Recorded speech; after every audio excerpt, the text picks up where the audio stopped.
अस्सलामुअलैकुम। कैसे हैं आप सब? उम्मीद करती हूँ मेरी प्यारी सी यूट्यूब फैमिली बिल्कुल ठीक होंगी। अल्लाह ताला आप सबको हमेशा खुश रखे, आबाद रखे अपने अपने घरों में, अपनी फैमिलीज़ के साथ। आमीन। आप सब भी हमारे लिए बहुत सारी दुआएं किया करें, क्योंकि परवरदिगार ने दुआओं में बहुत असर रखा है। अल्लाह ताला इंशाअल्लाह किसी न किसी की दुआ तो ज़रूर सुन लेता है। अच्छा, तो मैं आज करूँगी आप सबके साथ बहुत ही मज़ेदार मटन बनाने की रेसिपी शेयर, जो कि रमज़ान स्पेशल हैं। तो यहाँ पे तो सबसे पहले मैंने लिया है पैन, और इसमें मैं डालूँगी वेजिटेबल ऑयल। वेजिटेबल ऑयल हमने उतना लेना है जिसमें कि हमारे प्याज जो हैं अच्छे से फ्राई हो जाए। यहाँ पे मैंने लिए हैं 5 से 6 मीडियम साइज़ के प्याज, और लिए हैं 2 टमाटर। जब तक तेल अच्छे से गर्म हो जाएगा तब तक हम काट लेंगे ये प्याज, और फिर टमाटर की हमने जो है ना प्यूरी बना लेनी है। अच्छा, तो यहाँ पे हमने ना कुछ इस तरह से स्लाइसेस में ना प्याज को कट करना है, क्योंकि थोड़े से पतले स्लाइसेस करेंगे तो फ्राई होने में ना आसानी हो जाएगी और ज़्यादा टाइम भी नहीं लगेगा। अगर हम मोटे मोटे स्लाइसेस में प्याज को कट करते हैं ना, तो फिर फ्राई होने में ना बहुत टाइम लगता है। यहाँ पे प्याज भी हमारे सारे कट चुके हैं, और फिर तेल भी अच्छे से गर्म हो चुका था, और ये सारे ही प्याज हमने इस तेल के अंदर डाले हैं। लेकिन गैस की फ्लेम को हमने पहले जो है ना मीडियम पे कर रखा है।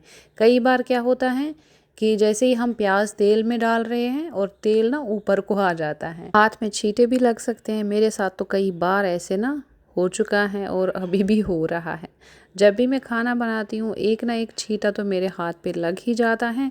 जब भी हाथ पे या पैर पे गरम गरम तेल का छींटा लगे, या फिर गैस से कभी हाथ जले, आपने क्या करना है, जल्दी जल्दी से कोकोनट ऑयल लेना है। कोकोनट ऑयल लगा के छोड़ देना है जली हुई जगह पे, और फिर हर रोज़ जो है ना कोकोनट ऑयल थोड़ा थोड़ा लगाते रहना है, जब तक कि जला हुआ निशान भी ख़त्म हो जाएगा और सॉफ्ट सी स्किन भी नई आ जाएगी। दोनों टमाटरों को हमने कट करके मिक्सर ग्राइंडर में ये प्यूरी बना लिए हैं कुछ इस तरह से। टमाटो प्यूरी को रख देंगे साइड में, इसका काम ज़रा रुक के हैं। अब हमने प्याज को जो है ना अच्छी तरह से फ्राई करना है, जब तक कि इस पे ना गोल्डन कलर ना आ जाए, कुछ इस तरह से। जैसे ही लगे प्याज के ऊपर बहुत ही अच्छा सुनहरा कलर आया है, तुरंत जो है आपने सारे ही प्याज तेल से अलग करके रख देने हैं एक प्लेट के ऊपर। अच्छा, तो इनको रखना है हमें ठंडा होने के लिए, और फिर अच्छी तरह से ठंडा हो जाए ना, तब हम फिर इनको इस्तेमाल करेंगे। यहाँ पर हमारी रेसिपी में जो है ना आलू भी जा रहे हैं। आलू से क्या होता है वो भी मैं आगे आप सबको बताऊंगी कि इसकी ग्रेवी में क्या फ़र्क पड़ता है, टेस्ट में क्या फ़र्क पड़ता है। यहाँ पे मैंने लिए हैं 4 आलू। इसमें से 3 आलू तो मीडियम साइज़ के थे और 1 आलू थोड़ा सा बड़ा था। अच्छा, तो आलू पूछे तो मैंने पहाड़ी आलू लिए हैं, जो लाल वाले आलू होते हैं ना, वही जो पकने में थोड़े से हार्ड होते हैं, टूटते नहीं हैं, मीठे भी नहीं होते हैं, जिनकी ग्रेवी बहुत ही मज़े की बनती है। तो इस रेसिपी के लिए हमें पहाड़ी लाल आलू ही चाहिए, जो पकने में थोड़े से हार्ड हो। आलू की कटिंग देखे किस तरह से की है, बड़े बड़े पीसेस में। यहाँ पे तेल हमने तो वही लिया है जिसमें हमने प्याज को फ्राई किया था, और तेल तो गर्मा गर्म ही था। इसी में ही हम करेंगे फ्राई इन आलू को भी, और आलू के ऊपर भी एक अच्छा सा गोल्डन कलर आ जाना चाहिए, कुछ इस तरह से। आलू हमारे अच्छे से फ्राई हो चुके हैं। सारे ही आलू को हमने अच्छे से फ्राई किया है। अब रख देंगे इनको एक कांच के बाउल में, और रख देंगे साइड में। और अब हम मटन बनाना शुरू करेंगे। अच्छा, तो आपने भी जब ये रेसिपी बनानी है ना, जिस तरह से मैंने ये सारे इंग्रेडिएंट्स को पहले ही रेडी करके रख दिया ना, आपने भी बिल्कुल वैसा ही करना है। सारी चीज़ों को पहले ही तैयार रखें, उसके बाद रेसिपी बनाने में ना ज़्यादा टाइम नहीं लगता है। मैंने लिया है कुकिंग पैन, और पैन को हमने अच्छी तरह से गर्म कर दिया है। इसके बाद ही मैंने इसमें डाला है वही तेल जिसमें मैंने आलू और प्याज को फ्राई किया था। 2 बड़े चम्मच डाले हैं मैंने। अब हम मसाले देखेंगे जो आज की हमारी रेसिपी में जाएंगे। तो मसाले कुछ ज़्यादा नहीं, अब हम रमज़ान स्पेशल बना रहे हैं, तो मसाले भी हमने ज़्यादा नहीं खाने हैं, जिसकी वजह से हमें प्यास ना लगे। तो वो चीज़ें हमने जो है ना इसमें कम ही डालनी है, ताकि रोज़ों में प्याज भी कम लगे और हमारी सेहत भी अच्छी रहे। 1 टीस्पून जीरा, तेज़पत्ता 2, हरी इलायची 3 पीस, दालचीनी का 1 टुकड़ा, और काली मिर्च के 4-5 पीस डाले हैं। मटन मैंने लिया है 1.5 किलो, ये मैंने धो के रखा हुआ था। अब ये सारा ही मटन हमने ना इसी में डालना है। मैंने मटन लिया है रान में से, चस्ट में से, जो कि घर में सबको पसंद है, उसी तरह के मैंने पीसेस लिए हैं। आप भी अपने मनपसंद पीसेस लें और ये मज़ेदार सी रेसिपी बनाएं। अब हमें यहाँ पे डाल देना है लहसुन की 5 से 7 कलियाँ। इनको हमने चॉप नहीं करना है, बस इनको हमने साबुत ही डालना है। और अच्छी तरह से अब हम मटन की करेंगे बुनाई कम से कम 10 मिनट तक। 10 मिनट तक मटन की बुनाई करने के बाद डालेंगे कुछ बेसिक मसाले।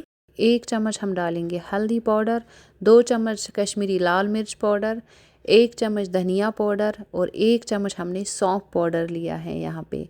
और ये सारा हम मसाला इस मटन में डाल देंगे और अच्छी तरह से अब हम मसालों के साथ मटन को भुनाई करेंगे। और भुनाई हमने कम से कम 5 मिनट तक करती रहनी है, जब तक कि मसालों में से ना कच्ची स्मेल सब ख़त्म हो जाए और कलर भी अच्छा सा आ जाए। 2 मिनट बुनाई करने के बाद देगी मिर्च लेंगे, जो MDH का होता है ना देगी मिर्च, वो लेंगे 1 टेबलस्पून भर के और वो भी इसी मटन में डालेंगे। तो ये जो स्टेप है ना हमने इसी तरह करना है और यहीं पे ही करना है। चीज़ें जब हम स्टेप बाय स्टेप डाल देते हैं ना, तो वो जो हम रेसिपी बना रहे हैं उसका जो टेस्ट है ना एकदम दुगना तिगना हो जाता है। अच्छा, तो अब हमें यहाँ पे पानी की ज़रूरत पड़ेगी। पानी तो हमने बिल्कुल भी ठंडा या रूम टेम्परेचर वाला बिल्कुल नहीं डालना है।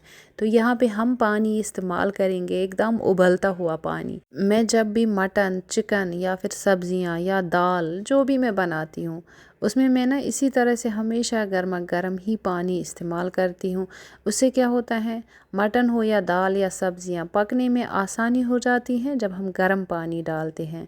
यहाँ पे मैंने देखिए इलेक्ट्रॉनिक केटल में रख दिया है पानी, और फिर जब तक ये गर्म हो जाता है तब तक हम यहाँ से ना थोड़ा सा किचन समेटेंगे। मतलब जो मसाले हमने इस्तेमाल किए थे वो ऊपर कैबिनेट में मैंने रख दिए हैं। पानी भी अच्छी तरह से गर्म हो चुका है। अब हम ये पानी डाल देंगे इस मटन के अंदर। पहले थोड़ा सा डालेंगे, मटन को चलाएंगे, मिक्स करेंगे अच्छी तरह से। उसके बाद हम जो इसमें और पानी डालेंगे। देखिए जिस तरह से मैं ये रेसिपी रेडी कर रही हूँ, बना रही हूँ, आप सब ने भी जो है ना जब भी ट्राई करना है स्टेप बाय स्टेप आपने इसी तरह से इसमें जो है ना सारी ही चीज़ों को मिलाना है स्टेप बाय स्टेप। तो यहाँ पे देखिए मैंने कम से कम 4 से 5 गिलास पानी को गर्म किया था और वो सारा 5 गिलास पानी मैंने इस 1.5 किलो मटन में डाल दिया है। आपने अगर तरी ज़्यादा बनानी है तो थोड़ा सा पानी बढ़ा दीजिए, कम बनानी है तो थोड़ा सा पानी कम कीजिए। इसी स्टेज पे अब हमने इसमें जो है ना ये आलू भी डालने हैं जो हमने फ्राई करके रख दिए थे। और आलू को हमने नीचे बिल्कुल नहीं डुबोना है, मतलब मटन के नीचे ऊपर ऊपर ही रखेंगे। वैसे तो पकने में है तो हार्ड, लेकिन फिर भी मटन हमारा पकने में थोड़ा सा तो टाइम ले ही लेगा। अब 15 मिनट के लिए हम पकाएंगे मटन को मीडियम फ्लेम पे बिल्कुल ढक्कन लगा के। देखिए हम तो यहाँ पे बकरे का मटन लेते हैं तो पकने में वो बहुत इजी होता है, मतलब 15-20 मिनट में ना वो वैसे ही पक जाता है। तो अब अगर आप भेड़ का मटन ले रहे हैं, आपने उसमें जो है ना 2 स्टीम ज़रूरी लगानी है। कई बार क्या होता है भेड़ या बकरा ना ज़्यादा छोटा होता है तो उसमें भी स्टीम की ज़रूरत नहीं पड़ती है, वो भी 8-10 मिनट में वैसे ही भुनते भुनते ही पक जाता है। मटन को पकते हुए 15 मिनट हो चुके हैं। जो हमने प्याज को फ्राई करके रखा हुआ था ना, ये प्याज भी अच्छे से ठंडे हो चुके हैं। अब हमने इन प्याज को ना अच्छी तरह से हाथों से क्रश करना है और क्रश करने के बाद डाल देना है इस मटन में। रेसिपी में जो भी हम चीज़ें डालते हैं ना, तो हर चीज़ में ना एक अलग टेस्ट छुपा हुआ होता है। 2 टमाटर की जो प्योरी बना के रखी हुई थी ना मैंने स्टार्टिंग में ही, अब वो हमें यहाँ पे इस्तेमाल करने हैं। मतलब जब हम प्याज को क्रश करके डाल रहे हैं, साथ ही हमने जो है ना ये प्योरी भी डाल देनी है। तो ये स्टेप पे डालेंगे ना तो ये मटन जो करी हम बना रहे हैं ना, इसमें एक अलग ही मज़ा हो जाएगा। क्रश किए हुए प्याज, टमाटो प्योरी अब हमने अच्छी तरह से मटन और आलू के साथ कर देना है मिक्स। इस स्टेज पे आप नमक भी चेक कर सकते हैं। मैंने तो मेरे टेस्ट के मुताबिक ही नमक डाला था, आप अपने टेस्ट के अकॉर्डिंग एडजस्ट कर लीजिएगा नमक। अब हमने इस मटन करी के लिए एक बहुत ही ज़बरदस्त सा तड़का रेडी करना है।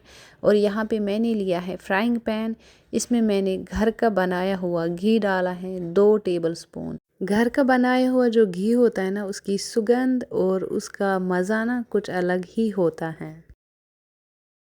घी अच्छे से गर्म होने के बाद अब हम इसमें डालेंगे हाफ़ टी स्पून साबुत जीरा। लहसुन की 8 से 10 कली मैंने चॉप करके रख दी थी, ये भी हम इसी जीरा वाले घी में डाल देंगे। जब लहसुन में गोल्डन कलर आना शुरू हो जाए, साथ ही हमने इसमें डालनी है साबुत सूखी मिर्च 2 हिस्सों में कट की हुई, और ये हमने 3 डाली हैं। साथ ही डाली है कसूरी मेथी 2 टेबलस्पून। गैस की फ्लेम मैंने यहाँ पे ऑफ करके रख दी है। अच्छा, तो देगी मिर्च के मैंने लिया है 1.5 टीस्पून। देगी मिर्च का ना थोड़ा सा कलर लाल होता है। अच्छा, तो अच्छे से मिक्स किया है हमने यहाँ पे कुछ सेकंड के अंदर ही। अब हमने ये मटन करी में लगा लेना है फाइनल तड़का और खुशबूदार तड़का। जब भी आप ये स्टेप्स करेंगे ना सारे इस मटन करी में, तो मटन करी जो है बहुत ही ज़्यादा मज़े की बनेगी। जो हमने इसमें आलू डाले थे ना, उससे इतनी अच्छी थिकनेस आई है और टेस्ट तो बहुत ही ज़बरदस्त आया है। और फिर आलू अभी भी साबुत ही हैं। तड़का लगाने के तुरंत बाद ना ढक्कन लगाना है, और 10 मिनट बाद अब हम इसका ढक्कन खोलेंगे। बहुत ही ज़बरदस्त खुशबू आ रही है और कलर भी इतना अच्छा आया है। यहाँ पे मैंने ली है 2-3 हरी मिर्च जिनको मैंने कट करके रखा है बीच में, और लिया है हरा धनिया जो मैंने चॉप करके रख दिया था। ये भी हम ऊपर से डाल देंगे इसी मटन करी में और रख देंगे ढक्कन। जब हमें खाना होगा उस वक़्त सर्व करेंगे। आप सभी का देखने के लिए बहुत शुक्रिया। अल्लाह ताला आप सबको सेहत याब रखे, आमीन। आज का व्लॉग करती हूँ इसी मज़ेदार रेसिपी के साथ ख़त्म। मिलती हूँ फिर किसी फैमिली व्लॉग या रेसिपी के साथ। अल्लाह हाफ़िज़।